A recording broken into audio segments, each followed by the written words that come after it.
চোখ একটু আটকে যাবে এখানে। গতির ঝড় তোলা নাহিদ রানা কি বোলিং ছেড়ে ব্যাটিংয়ে মনোযোগী হচ্ছেন? তেমনটা হয়তো নয়। টেস্ট ম্যাচ বলে শেষের ব্যাটারদেরও নিতে হয় দায়িত্ব, তারই অংশ হিসেবে নিজেকে ঝালিয়ে নেয়া। সাদা বলের ব্যর্থতা সফলতা ভুলে লাল বলে মনোযোগ টাইগারদের। হোম আপ ক্রিকেটে ওয়ার্ম আপ পর্ব সেরে নেন লিটন, শান্ত, মিরাজরা।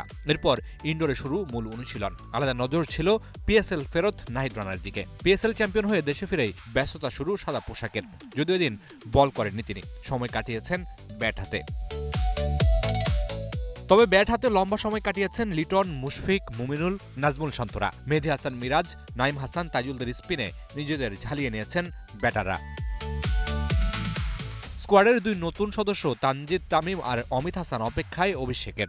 মিরপুরে যদিও তাদের সুযোগ পাওয়ার সম্ভাবনা ক্ষীণ, তবে নেটে ঠিক কাজটা সেরে রেখেছেন দুই ব্যাটার। লম্বা সময় দেখা গেল ব্যাটিং অনুশীলনে। ন্যাশনাল টিমের ড্রেসিং রুমটা একটু ডিফারেন্ট, যেটা একটু অন্যরকম ভালো লাগে। ছোটবেলা থেকে মুশফিক ভাইকে ফলো করি। ইন্ডিভিজুয়াল আমার কোনো লক্ষ্য নাই, চেষ্টা থাকবে দলের প্রয়োজনে যতটুকু কন্ট্রিবিউশন করা যায়। চলমান টেস্ট সাইকেলে টাইগারদের দ্বিতীয় সিরিজ। প্রথমটায় লঙ্কায় একটি ম্যাচ ড্র করলেও পরের ম্যাচে হেরেছিল ইনিংস ব্যবধানে। এই সিরিজটা যেহেতু ঘরের মাটিতে, তাই টাইগাররাও মুখিয়ে পূর্ণ পয়েন্ট তুলে নিতে।